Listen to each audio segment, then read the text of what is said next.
5 ঘন্টার আগুনে পুড়ে ছাই রাজধানীর করাইল বস্তির বহু ঘরবাড়ি। নিয়ন্ত্রণে কাজ করছে ফায়ার সার্ভিসের 19টি ইউনিট। সব হারিয়ে নিঃস্ব অনেকে।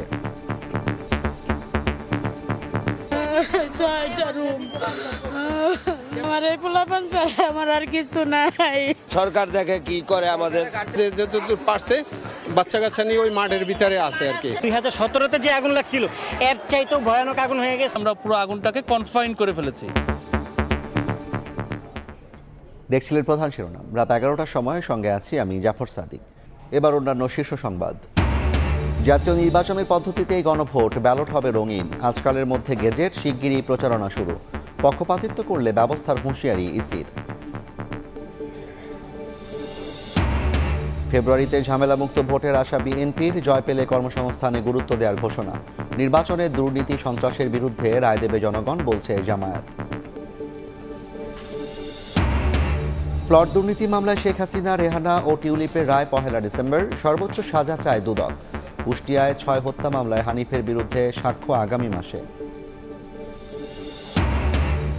বন্দর বিদেশিদের হাতে গেলে ঝুঁকিতে পড়বে সার্বভৌমত্ব। চুক্তির এখতিয়ার নেই অন্তর্বর্তী সরকারের, দাবি রিটকারীর আইনজীবীর।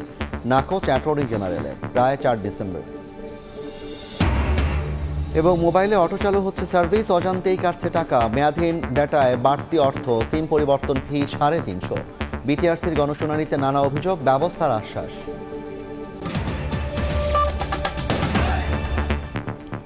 5 ঘন্টার চেষ্টায় নিয়ন্ত্রণে এসেছে রাজধানীর করাইল বস্তির আগুন। নিয়ন্ত্রণে কাজ করে ফায়ার সার্ভিসের 20টি ইউনিট। ভয়াবহ আগুনে চোখের সামনেই পুড়ে ছাই বহু ঘরবাড়ি। আগুন লাগার পর দ্রুত মালামাল সরিয়ে নেওয়ার চেষ্টা করেন অনেকে। প্রায় 90 একর জায়গায় এ বস্তিতে 10,000 ঘর রয়েছে।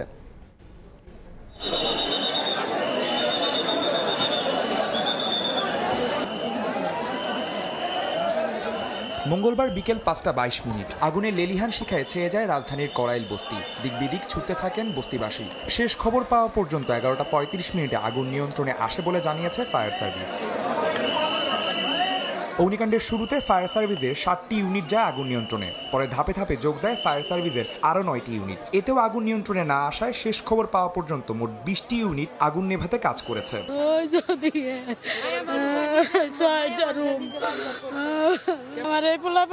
আমার আর কিছু নাই। গ্যাস সিলিন্ডার বাস্ট হয়ে গেছে, ওই গ্যাস সিলিন্ডার থেকে আগুনটা লাগছে। আগুন অনেক বেশি ছড়ায় গেছে, যার কারণে এখন দেখা যাচ্ছে যে 2017-তে যে আগুন লাগছিল এর চাইতেও ভয়ানক আগুন হয়ে গেছে। চোখের সামনে শেষ সম্বল পুড়ে ছাই হয়েছে। অনেকে আপ্রাণ চেষ্টা করেছেন মালামাল সরিয়ে নেওয়ার। ফায়ার সার্ভিস আসতে দেরি করার অভিযোগ তুলে হেলিকপ্টার দ্বারা আগুন নিয়ন্ত্রণের দাবি জানান ভুক্তভোগীরা। সবকিছু বাইর করে নিয়ে আসছে।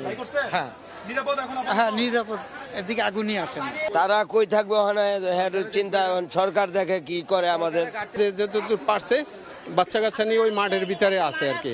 ওদের বাড়িঘর তো কিছু নাই, সব পুড়ে গেছে। ওরা খোলা আকাশের নিচে আছে। তাৎক্ষণিকভাবে আগুন লাগার কারণ জানা না গেলেও বস্তিতে ঢোকার পথ সংকীর্ণ হয় কাজ করতে বেগ পেতে হয়েছে ফায়ার সার্ভিসকে। আমরা তাহলে বলতে পারি যে আমরা পুরো আগুনটাকে কনফাইন করে ফেলেছি। রাজধানীর গুলশান বনানী লাগোয়া প্রায় 90 একর জায়গার ওপর 10,000 ঘর রয়েছে এই বস্তিতে। চলতি বছরে 21 ফেব্রুয়ারির মধ্যরাতে এই বস্তিতে আগুনে পুড়ে যায় অন্তত ডজন খানেক ঘর। গেল বছর 24 মার্চ ও 18 ডিসেম্বরও আগুনে পুড়ে করাইল বস্তি। আদনান তুর্য, সময় সংবাদ, ঢাকা। এই মুহূর্তে রাজধানীর করাইল বস্তিতে আছেন সহকর্মী সামদানি প্রত্যয়। সরাসরি যাচ্ছি তার কাছে। প্রত্যয়,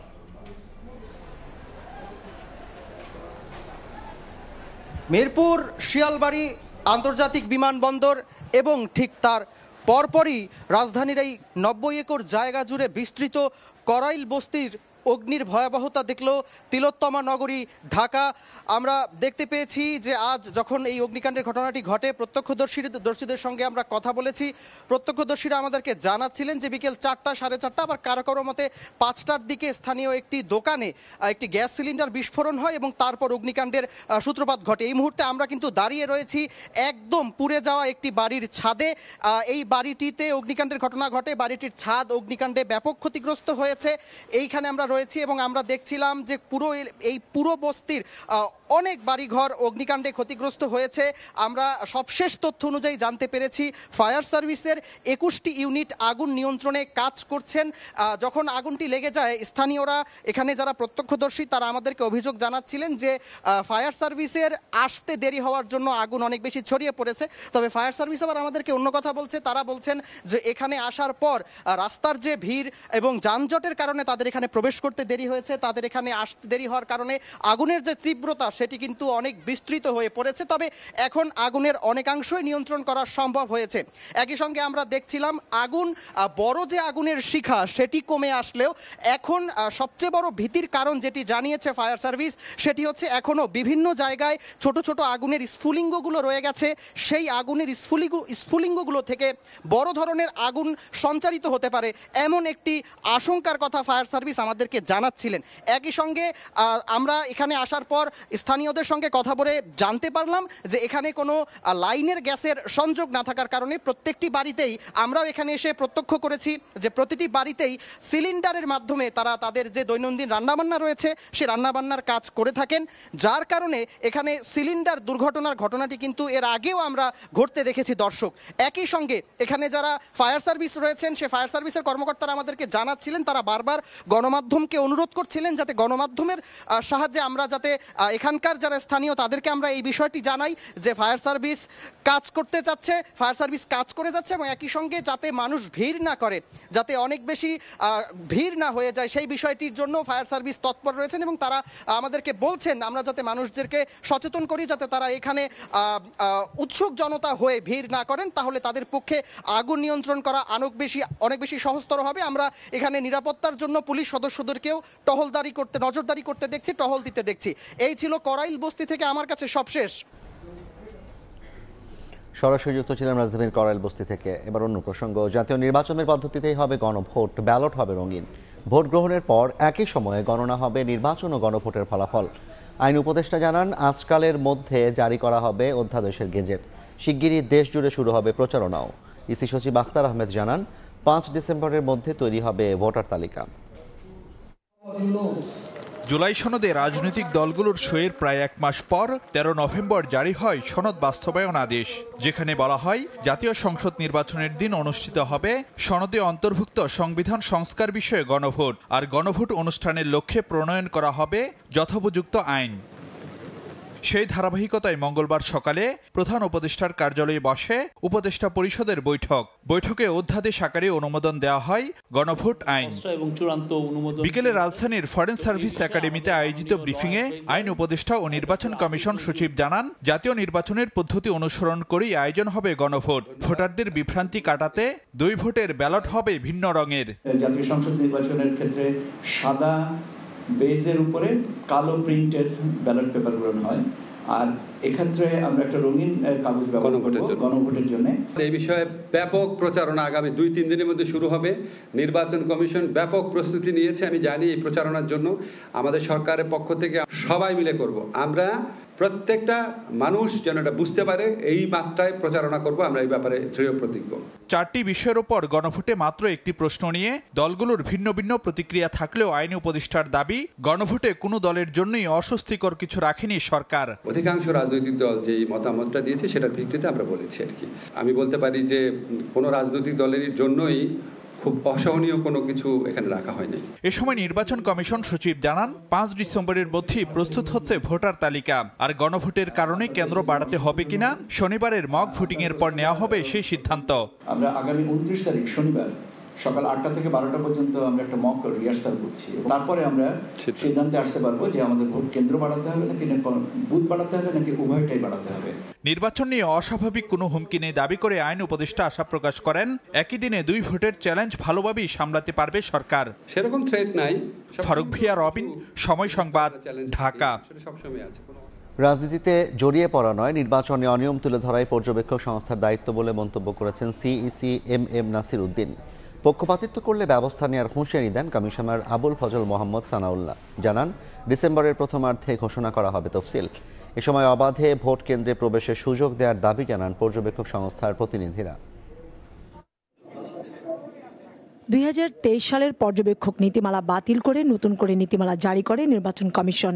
গেল জুলাইয়ে আওয়ামী লীগ আমলে দায়িত্ব পালন করা 96 সংস্থার নিবন্ধন বাতিল করা হয়। এর 2 মাস পর নতুন করে 81টি সংস্থাকে নিবন্ধন দেয় ইসি। মঙ্গলবার সকাল বিকাল 2 পর্বে এসব প্রতিষ্ঠানের প্রতিনিধিদের সঙ্গে সংলাপ করে নির্বাচন কমিশন। 2 পর্বে 81টি সংস্থাকে আমন্ত্রণ জানানো হলেও অংশ নেয়নি 5টি। ডিজিটাল যুগের এআই দিয়ে তো এই ভোট কেন্দ্রে বাধাহীন পরিবেশ সহ বিভিন্ন দাবি তুলে ধরে ভোটের আগে পরে 10 দিন করে সেনাবাহিনী মোতায়েনের পরামর্শ দেন পর্যবেক্ষক সংস্থার প্রতিনিধিরা। ভোটের আগে 10 দিন এবং ভোটের পরে 10 দিন সেনাবাহিনী যাতে থাকে। নির্বাচন পর্যবেক্ষণে যারা থাকবে আমাদের অবজারভাররা, তাদের নিরাপত্তার বিষয়টাও একটু খেয়াল রাখতে হবে। পর্যবেক্ষক যাদেরকে আমি নিয়োগ করব, এদের কি স্পেশালি করে যে কোনো একজনকে আপনারা যদি ট্রেন্ড আপ করে দিতে পারতেন তাহলে আমার জন্য সুবিধা হতো। এবার দেশের ইতিহাসে সেরা নির্বাচন হবে উল্লেখ করে কমিশনার আবুল ফজল মোহাম্মদ সানাউল্লাহ বলেন, কোন পর্যবেক্ষক সংস্থা পক্ষপাতিত্ব করলে কঠোর ব্যবস্থা নেওয়া হবে। সবচেয়ে স্বচ্ছ নির্বাচন হতে যাচ্ছে 2026 সালে। এই স্বচ্ছতার ব্যত্যয় যারা ঘটাবে তাদেরকে নির্বাচন কমিশন ন্যূনতম ছাড় দিবে না। ভোটের স্বচ্ছতা ও জবাবদিহি নিশ্চিতে পর্যবেক্ষকদের সহযোগিতা চেয়ে রাজনীতিক কিংবা দলের সঙ্গে যুক্তদের পর্যবেক্ষক নিয়োগ না দেওয়ার আহ্বান জানান সিএসি। যাদেরকে নিয়োগ করবেন প্লিজ চেক করবেন যে তারা কোনো রাজনীতির সাথে কোনো জড়িত আছে কিনা। ওদের দায়িত্ব হবে to observe, not to intervene. একটা অনিয়ম হচ্ছে, ইন্টারভেন করার দায়িত্ব ওনার না, কিন্তু আপনার লোকের না। ওটা বন্ধ করার দায়িত্ব ওনার না। ওনার দায়িত্ব হচ্ছে যে অনিয়ম যে হচ্ছে এটা রিপোর্ট করা। এদিন বিকেলের প্রধান নির্বাচন কমিশনারের সঙ্গে বৈঠক করে বিএনপির প্রতিনিধি দল।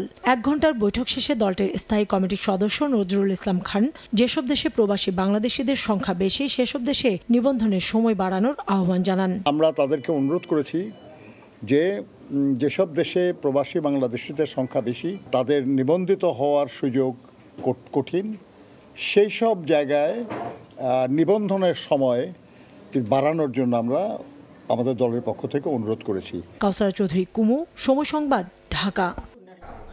সুষ্ঠু নির্বাচনের পরিবেশ তৈরি হয়ে গেছে, কোনো রকম ঝামেলা ছাড়া এই ফেব্রুয়ারিতে নির্বাচনের আশা প্রকাশ করেছেন বিএনপি মহাসচিব মির্জা ফখরুল ইসলাম আলমগীর। প্রার্থী তালিকা নিয়ে কিছু সমস্যার কথা স্বীকার করেন তিনি। এদিকে দলের স্থায়ী কমিটির সদস্য আমির খসরু মাহমুদ চৌধুরী জানিয়েছেন, বিএনপি ক্ষমতায় গেলে মেগা প্রকল্প নয়, কর্মসংস্থানে গুরুত্ব দেবে। মঙ্গলবার বিকেলে ঠাকুরগাঁও জেলা আইনজীবী সমিতি মিলনায়তনে আয়োজিত মতবিনিময় সভায় অংশ নেন বিএনপির নেতারা। সবাই প্রধান অতিথির বক্তব্যে বিএনপি মহাসচিব বলেন, দেশে গণতন্ত্র পুনরুদ্ধারের পথ এখন উন্মুক্ত, তৈরি হয়েছে সুষ্ঠু নির্বাচনের পরিবেশ, ঝামেলা ছাড়াই আসন্ন জাতীয় নির্বাচন অনুষ্ঠিত হবে বলেও মন্তব্য করেন তিনি। বাংলাদেশ এখন একটা গণতন্ত্রের উত্তরের পথে যাচ্ছে। ইতিমধ্যে অন্তর্বর্তীকালীন সরকার নির্বাচনের সম্ভাব্য সময় ঘোষণা করেছে এবং বেশিরভাগ রাজনৈতিক দল তাদের ক্যান্ডিডেট ঘোষণা করেছে এবং দেশে নির্বাচনের একটা আবহাওয়া সৃষ্টি হয়ে গেছে। সুতরাং আমরা অত্যন্ত আশাবাদী যে কোন রকম ঝামেলা ছাড়াই 26 ফেব্রুয়ারির প্রথম দিকে বা মধ্যবর্তী সময়ে নির্বাচন অনুষ্ঠিত হবে। বিএনপি বড় রাজনৈতিক দল, তাই এক আসনে একাধিক প্রার্থী থাকলে সমস্যা নেই বলেও মন্তব্য করেন মির্জা ফখরুল ইসলাম আলমগীর। বিএনপি একটা বিশাল রাজনৈতিক দল, স্রোতস্বিনী নদীর মতো। এখানে এক একটা কনস্টিটিউয়েন্সিতে 4টা-5টা করে ক্যান্ডিডেট থাকে, কিছু তো আপনার সমস্যা হবেই। এটা বরাবরই হয়ে এসছে, এটাতে কোনো অসুবিধা নাই। এটা হওয়াটাই বোঝা যায় যে বিএনপি একটা বড় রাজনৈতিক দল। বিকেলে চট্টগ্রামে এক সংবর্ধনা অনুষ্ঠানে বিএনপির স্থায়ী কমিটির সদস্য আমির খসরু মাহমুদ চৌধুরী বলেন, বিএনপি ক্ষমতায় গেলে মেগা প্রকল্প নয়, কর্মসংস্থানে গুরুত্ব দেবে। আমরা কোনো মেগা প্রজেক্ট করব, কোনো মেগা প্রজেক্টে যাব না। আমরা যে প্রজেক্টগুলো করব সেটা বাংলাদেশের মানুষের আত্মকর্মসংস্থান, কর্মসংস্থান, দেশের বাইরে কর্মসংস্থান। আগামীর বাংলাদেশ হবে মেধাবীদের বাংলাদেশ, এমন মন্তব্য করেন বিএনপির এই শীর্ষ নেতা। মেধাবীদের নেতৃত্বে আগামীর বাংলাদেশ। তানভীর হাসান মেঘ, সময় সংবাদ, ঢাকা। আগামী নির্বাচনে বাংলাদেশের জনগণ দুর্নীতি, সন্ত্রাস, অবিচারের বিরুদ্ধে রায় দেবে বলে দাবি করেছেন জামায়াত আমির ডাক্তার শফিকুর রহমান। জামায়াত ক্ষমতায় গেলে শিক্ষা ও স্বাস্থ্য ব্যবস্থাকে ঢেলে সাজাবেন বলেও মন্তব্য করেন তিনি। রাতে রাজধানীর মিরপুরে এক নাগরিক সমাবেশে একথা বলেন তিনি। এ সময় পুরানো স্টাইলে নির্বাচন হলে বাংলাদেশের উন্নয়ন সম্ভব নয় মন্তব্য করে তিনি ভোটারদের প্রতি কোনো দলের অন্ধভক্ত না হওয়ার আহ্বান জানান। বলেন, জামায়াত ক্ষমতায় গেলে যোগ্যতা ও প্রয়োজন অনুযায়ী নারীরাও কাজের সহজ সুযোগ পাবেন। এ সময় সব দলের প্রতি রাজনৈতিক সহাবস্থান নিশ্চিত করার আহ্বান জানান জামায়াত আমির।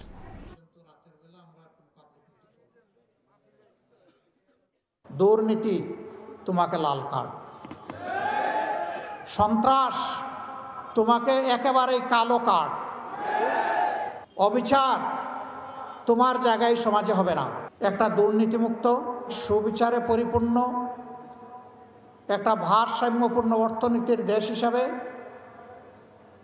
বুক চিতিয়ে যুদ্ধ করা যুবকদের হাতে তাদের মেধার মূল্যায়ন করে তাদেরকে এদেশের দেশ গঠনে তাদেরকে কাজে লাগানোর সেই পরিকল্পনা নিয়ে আগাচ্ছে বাংলাদেশ জামাত ইসলামী। প্লট দুর্নীতি মামলায় শেখ হাসিনা, শেখ রেহানা ও টিউলিপ সিদ্দিকের দুর্নীতির রায় ঘোষণা করা হবে 1 ডিসেম্বর। পূর্বাচল নতুন শহর প্রকল্পে শেখ রেহানাকে অবৈধভাবে 10 কাঠা জমি দেওয়ার অভিযোগে মামলাটি করে দুদক। মূল আসামিদের সর্বোচ্চ সাজা যাবজ্জীবন কারাদণ্ড চেয়েছেন দুদকের আইনজীবীরা।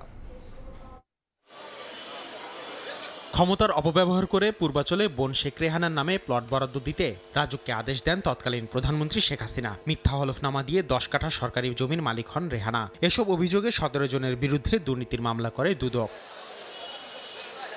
32 জনের সাক্ষ্য নেওয়ার পাশাপাশি অবৈধ নির্দেশনামা ও ভুয়া হলফনামা সহ আসামিদের বিরুদ্ধে তথ্য প্রমাণ উপস্থাপন করেন দুদকের আইনজীবীরা। মঙ্গলবার উভয়পক্ষের আইনজীবীদের যুক্তিতর্ক শেষে 1 ডিসেম্বর রায়ের তারিখ ধার্য করেন ঢাকার 4র্থ বিশেষ জজ আদালত। দরখাস্ত করার কথা ছিল রাজুক বরাবরে, কর্তৃপক্ষের বরাবরে, কিন্তু তারা সেই দরখাস্ত সরাসরি তার বোনের কাছে করছে, যেটা তার এখতিয়ারের বাইরে। এটা রাজুকের এখতিয়ার এবং এটা ক্রিমিনাল মিসকন্ডাক্ট হয়েছে। সাক্ষীদের জবানবন্দিতে উঠে আসে মায়ের নামে প্লট বরাদ্দের জন্য তৎকালীন প্রধানমন্ত্রীর উপর চাপ প্রয়োগ করেন ব্রিটিশ এমপি টিউলিপ সিদ্দিক। ফলে নিজে প্লট না নিলেও মামলার আসামি হন তিনিও। রায়ে শেখ হাসিনা, শেখ রেহানা ও টিউলিপের সর্বোচ্চ সাজা যাবজ্জীবন কারাদণ্ড চান দুদকের আইনজীবীরা। উনি যখন জানলেন যে ওনার খালা শেখ হাসিনা এবং খালাতো ভাই বোনেরা প্লট পেয়েছেন, তখন উনি তার ওনার খালাকে উনি চাপ সৃষ্টি করলেন, মানে বিশেষ ক্ষমতা বলে যে আমার মা, ভাই এবং বোনকেও দিতে হবে। মামলায় গ্রেফতার একমাত্র আসামি রাজুকের সাবেক কর্মকর্তা খুরশিদ আলমের আইনজীবী যুক্তিতর্কে বলেন, সরকারি কর্মকর্তা হিসেবে ঊর্ধ্বতনের আদেশ পালনে বাধ্য ছিলেন তিনি। আসিফ মোহাম্মদ সিয়াম, সময় সংবাদ, ঢাকা। চট্টগ্রাম বন্দরের নিউ বোরিং কন্টেইনার টার্মিনাল পরিচালনায় বিদেশি কোম্পানির সঙ্গে চুক্তির প্রক্রিয়া নিয়ে হাইকোর্টের রায় 4 ডিসেম্বর। সকালে রুলের শুনানি শেষে হাইকোর্টের দ্বৈত বেঞ্চ রায়ের এদিন ধার্য করেন। রিটকারীর আইনজীবীরা বলছেন, বিদেশি কোম্পানির হাতে বন্দর তুলে দিলে দেশের নিরাপত্তা ও সার্বভৌমত্ব হুমকিতে পড়বে। এ ধরনের সিদ্ধান্ত নির্বাচিত সরকারের হাতে ছেড়ে দেওয়া উচিত। গত কয়েক মাস ধরে আলোচনায় চট্টগ্রাম বন্দর ইস্যু। রাজনৈতিক দলগুলোর আপত্তি থাকা সত্ত্বেও গত 17 নভেম্বর লালদিয়া ও পানগাঁও টার্মিনাল দুটি পরিচালনার দায়িত্ব দেয়া হয় ডেনমার্ক ও সুইজারল্যান্ড ভিত্তিক একটি প্রতিষ্ঠানকে। আর চট্টগ্রামের new mooring container terminal Dubai ভিত্তিক কোম্পানি ডিপি ওয়ার্ল্ডকে দেওয়ার চুক্তি এগিয়ে নিচ্ছে অন্তর্বর্তী সরকার। দীর্ঘমেয়াদী এবং স্পর্শকাতর এই সিদ্ধান্ত নিতে স্বল্প মেয়াদে দায়িত্ব থাকা অন্তর্বর্তী সরকার কেন তাড়াহুড়ো করল, এ নিয়ে প্রশ্ন উঠেছে। বিষয়টি গড়িয়েছে উচ্চ আদালতে। 4 ডিসেম্বর এ বিষয়ে সিদ্ধান্ত জানাবেন হাইকোর্ট। আনফরচুনেটলি বর্তমান এই অন্তর্বর্তীকালীন সরকার বিভিন্ন আইন ভঙ্গ করে এই ধারাবাহিকতাটা রক্ষা করতে চাচ্ছে। আমরা মনে করছি আগের সরকারের কোনো লোকজনের তাদের তত্ত্বাবধানে তাদের প্রসেসটা কিন্তু এটা আগানো হচ্ছে। এটা যেহেতু একটা রাষ্ট্রের জন্য একটা বড় রকমের নীতিগত সিদ্ধান্ত, সুতরাং পরবর্তী পার্লামেন্ট না আসা পর্যন্ত এই নীতিগত সিদ্ধান্ত আর কেউ নিতে পারবেন না। মানতে নারাজ রাষ্ট্রের সর্বোচ্চ আইন কর্মকর্তা। জনস্বার্থে করা রিটের নেপথ্যে অসৎ উদ্দেশ্য দেখছেন তিনি। দিস রিট পিটিশনার যিনি এসেছেন, উনি একজন ফ্যাট ক্যাটের পক্ষে এসেছেন।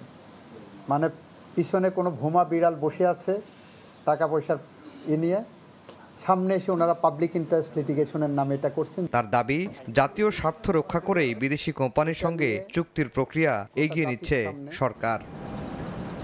নিউ মোরিং কন্টেইনার টার্মিনাল ব্যবস্থাপনার দায়িত্ব বিদেশি কোম্পানিকে দেওয়ার প্রক্রিয়া শুরু হয় 2023 সালে আওয়ামী লীগ সরকারের সময়ে। 5 আগস্টের পর দায়িত্ব নিয়ে একই পথে হাঁটছে অন্তর্বর্তী সরকারও।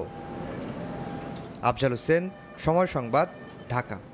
আগামী জাতীয় নির্বাচনে ধানের শীষের কোনো বিকল্প নেই বলে মন্তব্য করেছেন বিএনপির ভাইস চেয়ারম্যান বরকতুল্লাহ বুলু। সকালে রাজধানীর নয়াপল্টনের মৌলানা ভাসানী মিলনায়তনে বেগম খালেদা জিয়ার রোগ মুক্তি কামনায় আয়োজিত কোরআন খতম ও দোয়া মাহফিলে তিনি এ মন্তব্য করেন। বলেন, অনেকে ধর্মকে ব্যবহার করে ব্যবসা করছে, ইসলামের নামে ভাঙিয়ে রাজনীতি করছে।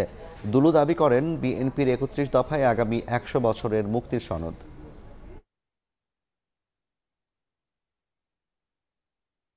এই জাতির ত্রাণকর্তা, এদেশের স্বাধীনতা মার্কায় প্রতীকে ভোট দিলে আপনি বেহেশতে চলে যাবেন। এই যে বেহেশতের টিকিট দিচ্ছেন, বেহেশতের টিকিট তো আল্লাহ রসুলও দিতে পারেন। আজকে যে নির্বাচন হবে, এই নির্বাচনে ধানের শীষের কোনো বিকল্প নেই। ধানের শীষ যদি জয়লাভ করেন তাহলে বাংলাদেশ জয়লাভ করবে। প্রবাসী শ্রমিকরা যেন কম ভাড়ায় বিদেশ যেতে ও দেশে আসতে পারেন তা বিবেচনায় রেখে বিমান সংস্থাগুলোকে কাজ করার আহ্বান জানিয়েছেন বেসামরিক বিমান পরিবহন ও পর্যটন উপদেষ্টা শেখ বশির উদ্দিন আহমেদ। সন্ধ্যায় রাজধানীর একটি হোটেলে সৌদি আরবের বিমান সংস্থা ফ্লাই এডিলের ঢাকা জেদ্দা রুটে ফ্লাইট চালুর উদ্বোধনী অনুষ্ঠানে তিনি একথা বলেন। বাজেট বান্ধব বিমান সংস্থাগুলোর প্রাথমিক ভাড়া কম হলেও সিট নির্বাচন, খাবার পানীয় এবং লাগেজের মতো সুবিধার জন্য আলাদা ফি নেওয়ার কারণে তা ব্যয়বহুল হয়ে যায় বলে জানান বিমান উপদেষ্টা। এয়ারলাইন ফ্লাই এডিল বুধবার থেকে জেদ্দা ঢাকা রুটে সরাসরি ফ্লাইট শুরু করছে। Bring fairness to our people, that what they deserve. Breathe oxygen in our country. They're working so hard. Just make the market more transparent, make the market available, play fair, and get the fair chance of earning money also from my country. I mean, we want you to be profitable. স্বয়ংক্রিয়ভাবে গ্রাহকের মোবাইলে চালু হচ্ছে value added service. অজান্তে কাটা হচ্ছে টাকা, বিভিন্ন সেবার নামে দেয়া হচ্ছে বিরক্তিকর কল, মেয়াদহীন ডেটায় গুনতে হচ্ছে বাড়তি অর্থ। নতুন সিম ১০০ টাকায় মিললেও রিপ্লেস করতে লাগে ৩৪৫ টাকা। নম্বর ঠিক রেখে অপারেটর বদলেও ভোগান্তির শেষ নেই। মোবাইল গ্রাহকদের সেবা সংক্রান্ত অভিযোগ ও মতামত জেনে তার ভিত্তিতে পদক্ষেপ নিতে গণশুনানির আয়োজন করে আসছে বিটিআরসি। এরই ধারাবাহিকতায় মঙ্গলবার অনলাইনে গণশুনানির আয়োজন করে নিয়ন্ত্রক সংস্থা, যেখানে মোবাইল অপারেটরদের বিরুদ্ধে গ্রাহকের অজান্তে ভ্যালু অ্যাডেড সার্ভিস চালু করে টাকা কেটে নেওয়ার অভিযোগ তোলা হয়। সময়ে অসময়ে অপ্রয়োজনীয় সার্ভিসের নামে বিরক্তিকর ফোন কলের অভিযোগও আসে শুনানিতে। এই ভ্যালু অ্যাডেড সার্ভিসগুলো অটোমেটিক্যালি চালু হচ্ছে, আর চালু কাদের হচ্ছে? যারা নিরক্ষর জীবনেও ইন্টারনেট ইউজ করেনি। সিম রিপ্লেস ফি ৩৪৫ টাকা নিয়েও ক্ষোভ জানানো হয়। না জানিয়েই সিম রিসাইকেলের অভিযোগ করেন এক গ্রাহক। কল রেট ৪৫ পয়সা থেকে কমানোর দাবি জানান কেউ কেউ।